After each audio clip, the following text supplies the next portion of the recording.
हर एक चीज का जो निचोड़ है, किसी भी चीज को लेकर के, you have a goal and you want to achieve something. निचोड़ है वो है one step at a time. For example आप ले लीजिए कि एक एक्शन ओरिएंटेड गोल है आपका। एग्जाम्पल कोई भी गोल ले लीजिए, आपको जिम जाना है, अच्छी बॉडी बनानी, 1 साल के लिए जाना है, that is 365 days. But what is in your control? In your control जो है वो है करंट है, वो है नेक्स्ट वन स्टेप। आप 100 स्टेप एक साथ तो नहीं ले सकते, राइट? नेक्स्ट वन स्टेप है, next one step is tomorrow going to the gym. ठीक है, आपको सुबह उठना है। मैं एक स्टेप में ब्रेक करके बता रहा हूँ, आई एम नॉट टेलिंग कि एक दिन के बाद क्या करना है, दैट इज इम्प्रोवाइजेशन। लेकिन आपके हाथ में एक स्टेप है, आप उसी को पूरा करिए। Your 100% focus should be on the next step. Imagine कि 12 महीने में मेरे को जो कुछ भी करना है, जो कुछ भी खाना है, जो कुछ भी एक्सरसाइज करनी है, जो कुछ भी सारी चीजें करनी है फॉर फिटनेस, उसको लेके मैं डे 1 पे बैठ जाऊँ, मेरे को स्ट्रेस होगा या फिर फ्रीडम मिलेगी? स्ट्रेस हो। अगर मैं एक दिन का लेके बैठूं कि मेरे को कल ये काम करना है, मेरे को स्ट्रेस मिलेगा या फिर मेरे मन में क्लैरिटी रहेगी कि यार कल का प्लानिंग है। अंडरस्टैंडिंग? तो पहला step is under your control, आप उसी को लीजिए। आगे क्या होगा that is in future side, वो फ्यूचर डिसाइड करेगा। There are multiple factors. आप अभी फंक्शनिंग है humans, you are breathing, you are sitting here, I guarantee there are millions of things that are working in the universe to make you function like this. Understanding? लाखों करोड़ों चीजें जो काम कर रही है ताकि आप यहाँ पे बैठ करके ऐसा रह सको, inside you and outside you. Sun की ग्रेविटी है, सन की ग्रेविटी काम कर रही है तभी हम अर्थ घूम पा रहे हैं। अंडरस्टैंडिंग? बहुत सारे स्टार्स है, गैलेक्सीज हैं जो रिएक्शंस कर रहे हैं, जिसकी वजह से ये एनवायरनमेंट बना हुआ है।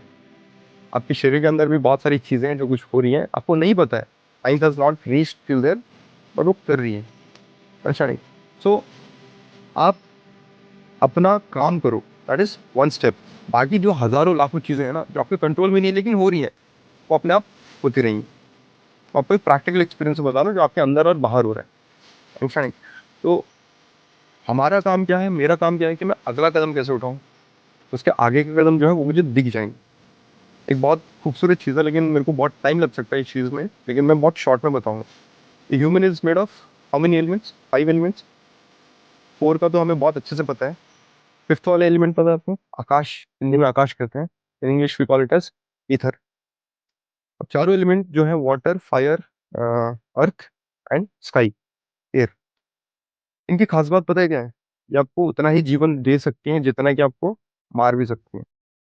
To much of air, it is called hurricane. Too much of water, it is called flood. Too much of fire will burn you. Too much of ground, मतलब अगर अर्थ कंट्रोल भी नहीं है, if there is a earthquake, out of control हो जाता है, right? ये सारी चीजें आपको जीवन भी देती हैं और जीवन लेती भी है, दोनों तरफ। Isn't it applicable to the fifth element, ether? देख, कॉन्सेप्ट तो सेम ही है। आप ये चारों चीजों को लेके समझ गए ना? It gives you life and it can also take away life. पांचवी चीज के लिए भी ये लागू करती है। How do you have deja vu? पता है आप लोगों को डेजा वू क्या होता है? मतलब अगर मैं कुछ ऐसा लगता है कि ये हो चुका पहले, रिपीट हो रही है। How does it happen? What is the science behind it? How do dreams अकर?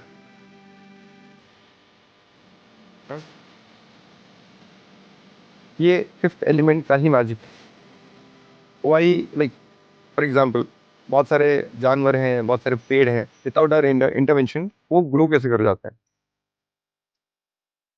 कुछ ना कुछ तो चाहिए ना ग्रो करने के लिए। हाउ? एक ह्यूमन बॉडी है, even after death organs can be donated, और वही ऑर्गन्स आगे वाले आदमी को जान दे सकते हैं, they can give life. But why not the person who is carrying those organs? ऐसा क्या गायब हो गया उसमें से? Is no more. They are understanding the context. ये फिफ्थ एलिमेंट है। एंड फिफ्थ एलिमेंट जो मेरे हिसाब से, मेरे को जो समझ में आता है हाउ इट वर्क्स इज कि आप एक कोई भी गोल ले लो, take any goal, okay? The emotion that you carry towards that goal, समझ रहे हैं? अगर मैं जिम जा रहा हूँ, मेरे अंदर एंग्जाइटी है कि मेरे को इंजरी हो जाएगी, मेरे अंदर अप्रीहेंशन है कि मैं किसी और को देख के कर रहा हूँ, यार मेरा मन नहीं है, मैं नहीं कर रहा हूँ, या फिर मैं किसी के दबाव में आके कर रहा हूँ, या फिर मैं सोशल मीडिया से इन्फ्लुएंस होकर कर रहा हूँ। What are these? Outside input. जो कि मेरे इमोशंस को रेगुलेट करके मेरे को एक्शन लेने पर मजबूर कर रहे हैं। ऐसा नहीं, काम नहीं करेगा, because these are second hand emotions क्योंकि आपको दिए गए हैं। राइट, आपका कोई पैशन है, पेंटिंग, ड्राइंग, एनीथिंग, आप जब ब्रश चलाएंगे ना, आप सोचेंगे नहीं कि यार मेरे को क्या करना है क्या नहीं करना है, इट इज ऑटोमेटिक। बहुत सारे लोगों के बहुत नेचुरल है, बहुत सारी चीज़ों में आपने देखा होगा। हाउ इज इट, किसी को एक चीज़ सीखने में 10 दिन लगता है, किसी को 1 साल लग जाता है। How is it possible? यार सर, इंटरेस्ट है, इंटरेस्ट है, understanding. Interest is the root of the fifth element. If you are doing something with interest, it will support you.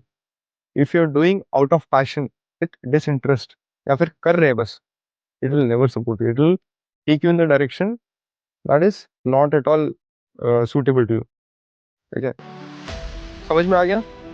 बहुत छोटी सी चीज़ है बट बहुत पावरफुल है। So whatever you do, whenever you take action, one step, it should be natural to you. ऐसा नहीं कि force में आके कर रहे हैं। If you are natural, things will flow automatically. If you are under pressure from somebody, things will go reverse. समझ रहे हैं? देखो, आग है, पानी है, धरती है, वायु है, ये सारी चीज़ें हम रियल लाइफ में यूज़ करते हैं। हमें पता है आग के अंदर आ देंगे तो जल जाएगा। वही आग हमें रोटी बना के भी देती है। एक्सपीरियंस है। फिफ्थ एलिमेंट भी ऐसा ही है। आप उसको गलत यूज़ करोगे, it will burn your hand. अगर आप उसको सही यूज़ करोगे, it will fill your heart, fill your body with kind of energy that is never experience before. एक चीज़ और बता दूँ, बहुत अच्छी चीज़ है, इसी से थोड़ी रिलेटेड।